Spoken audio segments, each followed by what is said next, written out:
Hello everyone and welcome back to second episode of TECHSPIRANTS, a CSI UMIT original podcast series where we help you to debug the real life problems. Today's episode is everything you need to know about internships. I, Tanishka Dhondge, the Joint Secretary and Sponsorship Head of CSI UMIT, along with Rushita Aundhkar, the Creative Head of CSI UMIT, are your today's hosts. Hello everyone. Our today's guest is, I guess, role model for everyone in our college. She is the best mentor you could ever ask for. She is multitasker, one with amazing leadership skills, having great passion for technology. She is co-founder of Winter Codes, former DSC lead, former tech analyst intern at Deutsche Bank, former co-chairperson of NSS UMIT, Microsoft Learn student ambassador, and the list is endless. So let's welcome Miss Sakshi Grover. Hi, Hi. how are Hi, you? Sakshi. Hi, how are you? I'm fine. We are glad to have you on board today.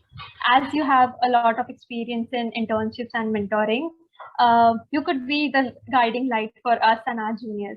So, are you excited and ready to answer all our questions and help us out? Yeah, thanks for a lovely introduction and thank you for inviting me. And yeah, I'm very excited to share my knowledge with my juniors. Okay, Dee. So let's begin. So the very first question I'll ask you, like, what importance does internship has when it comes to your career? Like, what are its advantages or benefits? Okay, so an internship as an experience is very important, for a industrial exposure. It will help you, first of all, to understand whether what you know and what your goals are, do they align with the industry requirement. So once you intern in a particular domain, when you leave the internship, like when you end it, you will be very sure whether you want to do the same thing again or not. So this will give you an idea about what you want. Okay. It also helps you develop your personality. It will help you learn and understand how to interact with seniors, etc. In an organization. And both, again, personal and professional growth is something which you can gain through an internship. Now, it doesn't mean that if you don't have an internship, you can't grow. Okay, so first of all, it's very important to have a clear mindset about it's not the end. Okay, if you don't have an internship, there are a lot of other alternatives which you can have, which we'll discuss along when we go across in the podcast. One more thing, and which I feel is a very important thing when you do an internship, it helps you to fund your needs. So my advice for you would be never do an unpaid internship. Even when it's a small, small stipend, do go for it. Okay, it will help you understand what financial stability and independence means. My next question is, as you have a lot of experience in internship, can you explain us how on-campus and off-campus drive work? Okay, so as far as the on-campus is concerned, it is very smooth. It's usually super smooth. So you have, when I'm talking about SDE or technology analyst role, so you have a pool coding round wherein all the students from your campus who qualify for the basic criteria. So usually the basic criteria is 6.5 or 7 GPA, no active backlogs and all. So it's it's very simple one. And then you have a coding round usually, and then a shortlist is generated from the coding round. Now, usually all the coding rounds are like the interview rounds, are on the same day, and the result is also declared on the same day. All right, so it's like you have three rounds mostly on, like maximum what I have given is for internship, you have 3 rounds, usually 2 to 3 technical and 1 HR. All right, and the results are given out the same day. So the on-campus you see is very smooth. You get finished off in a week from starting from the day you gave the online assessment to the coding round and result. The off-campus varies a lot because first thing is you may or may not get the online assessment for that matters. Okay, so here you have a bit of luck as well, but it is very important to apply. So first of all, there are 3 main sources through which you could possibly apply for the on-campus drive, including and not limited to career portals, LinkedIn jobs, and reaching out to recruiters. So also referred to as cold mailing or cold messaging. So you reach out to potential recruiters, you drop in a message with along with your CV that you're interested in this profile. One of the things which I have seen coming up recently is like people post, they put up LinkedIn posts, or they also put up tweets, okay, that they have an opening and you could ask for a referral. On For that you need to follow some relevant hashtags, usually hashtag hiring interns. Okay, so if you keep a track of this, you might land up something through off campus. The process is not a short one. So like from the day you start applying, you might get the OA, that is the online assessment link, in a matter of months, and then your interviews will take, they are not on the same day. So it will be like you have one interview today, then you'll have to wait for 15-20 days for the results. Okay, so it depends upon company to company as well. So usually it's a long process when you're applying off campus, and a shorter process when you're doing on campus. Yes. Okay, so the next question would be, how do you start preparing for internship seriously? Like when do you when that high point comes, and when do you like just start very sincerely for the internship preparation? Like how did you begin with your internship preparation? All right, so the fairy tale would be starting from the first year itself. All right, that you start taking up, basic DSA and algorithms and competitive coding. Many people started from the first year. I did not.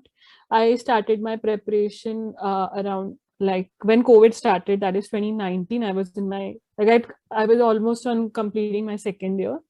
And in fact, I did not start my journey with competitive coding. I started off by taking a project. So I took up a project with a couple of seniors who were about to step in their final year. And they always tried to pinpoint that, you have to get an internship, you have to get an internship. So that mindset drove me to actually start working towards, having an internship in my third year. So ideally, the best possible path which I could suggest anyone is, first of all, start with your competitive coding if you're interested in your SDE profiles. Okay, and make a good resume. Try to sideline your interests with a project. So, and make sure that the project which you're making either is have a public GitHub repository or is hosted somewhere. So it's very easy for you to just put that link in your resume, and when you're applying, so the person who is seeing your resume also comes to know that, okay, you have done some work. Okay, so two things very important: development and DSA. So there are a lot of resources which are available online, and deciding on a project topic is also not very difficult. One of the things I read recently, like a couple of months back, is let's say you have an interest, let's say anything, whether it's product designing, or it's SDE profile or data analytics, or anything you like. You just think of that. Okay, check out for different startups or products which are available. Okay, now there are a lot of small startups as well, wherein you can just try to analyze their product. Okay, and just check if you can bring about a new feature, or you could suggest a feature there. Okay, so create you can say a product design around it, and just bring it to the founder. It's possible that he or she may like your idea and revert you back with an internship or an offer. But even if he or she does not, you will have like you would have done something which you could put up as a project on your resume. So that is one of the things from where you can start your preparation journey. Next question is, how do you select a particular domain? Okay, now this is a very difficult question, because domain is something sometimes you work in a particular, like for example, right now we are computer science students, so we are inclined to take up a job as an SDE or as a technology analyst. Okay, so there are a lot of domains, and you have to do some projects, okay, to understand what you want. So when I started working off, I was very sure that right now I do not want to work in machine learning and AI field. I want to work more of software development and full stack development. So I understood that by making a few projects, having some peer reviews. Peer reviews are also very important, not limited to your college, but try to expand your network outside the college as well. Okay, you see other people doing different things, and you just feel that you might be able to pick that up. So give it a try and see if you're able to do that. And then try to look out again. Internship is also a very important factor to determine which domain you want. So after I interned in my I did the summer internship, I was pretty clear that this is the work I want to do for next 4-5 years for now. So an internship does give you an idea of your domain.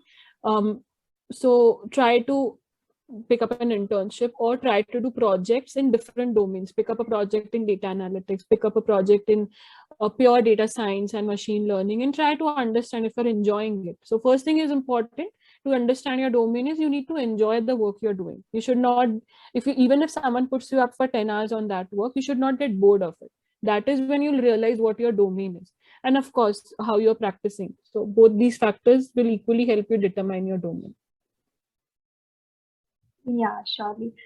They say where there is a will, there is a way. The same we can apply it here. Like where you are willing to put efforts in, that's where you choose your domain. Right? You have mentored and helped so many of us juniors throughout the academic years. So you must have definitely heard different stories about students, their achievements, regrets, and whatnot. So according to that, would you sum up do's and don'ts when it comes to internship depression? All right. So very important aspect in do's as well as in the preparation journey is solving competitive programming questions. And by solving, it does not mean mindlessly, just jumping into the solution and, just copying the solution from a platform or that. No. Even if it takes you 1 day, even if it takes you 2 days to come up with a solution on your own, you should go for it. So for that, I would suggest you to start solving lead code questions, interview bit. Okay. And if you have a very good circle, like you have 4-5 friends, you should take a lead code premium, in a group and, make a good use out of it. Another thing, important factor for an internship would be, this is again for more or less for off-campus thing, okay, for this point, and that is having a good CV. Because on campus, your pool is very limited to the people of your college, okay. But when you are into off-campus, the pool is, you'll have your competition from IITs as well, you'll have competition from the top colleges as well, okay. So a good CV will make you stand out. Work on your communication skills. Don't take your CS subject very lightly. It's very important.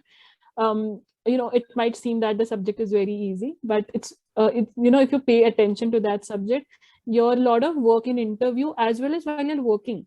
Okay, when you have an internship, it is equally important that you make a good impact to get a pre-placement offer. So your communication skills will play a very big deal here. Again, start working on your data structure and algorithm skills. Pick up a language, okay, for which you will use for DSA and algo, because your questions again would be asked around it. So you should be proficient in one language, at least one language. Don't take subjects like CN or OS for granted, because these are asked both in online assessment as well as in interviews. So it's important that you keep a track of what the subject is about. Look out for opportunities other than SDE roles, okay, because there is a lot of emerging fields. So you have again data analysis, data science, and nowadays people are hiring for product management as well for internships. So this will again give you an opportunity to explore your domain, your likings and dislikings. So give it a try, okay. Make projects in line with the current technologies. So try to pick up new technologies as proficient as you can become in them, because a lot of frameworks which have come up are in demand. Like you have React, you have Next.js coming up, and also try to pick that up. Reach out to recruiters through LinkedIn, okay. Just stay in touch, because you have an year, okay. A person will start, like let's say a person who has just stepped into their 3rd year, so they have a year again. If they have not got it through on campus, they have a year to apply through off campus. So start reaching out to recruiters, with a personalized mail. Tell them about your interests, okay. So that will help you stand out. Again, our main purpose is to standing out from the crowd. Network with people on LinkedIn. A LinkedIn profile and a GitHub profile is very important for you to maintain. And I would suggest making it in your first year itself. Don't wait for the time to come that now you have to apply and now you're creating a profile. Create a profile on LinkedIn, reach out to people, network with as many people as you can, make a profile on GitHub. Okay, try to do open source contribution because your GitHub profile also adds value in your resume. And one important thing is try giving mock interviews. So there are a lot of platforms which allow you to have a mock interview. You can do it with your college peers, or you can just connect anonymously with anyone and give out a practice. Because this was the one thing which I possibly did not do while I was preparing for my internship as well as placements.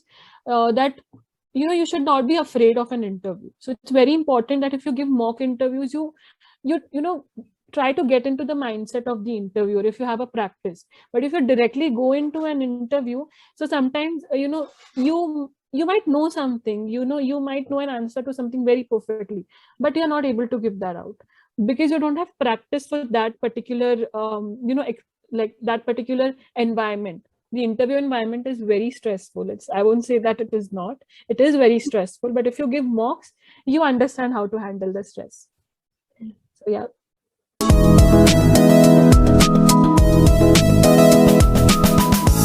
Let's get to know what are the choices of Sakshi. Choices very quickly. C++, Java or Python? Neither. JavaScript. I'm a JavaScript person. Android development or web development? Web development anytime. On campus or off campus? On campus, it's a life savior. You should have an on-campus opportunity always in your pocket. Learning wise, which is better, startup or MNC?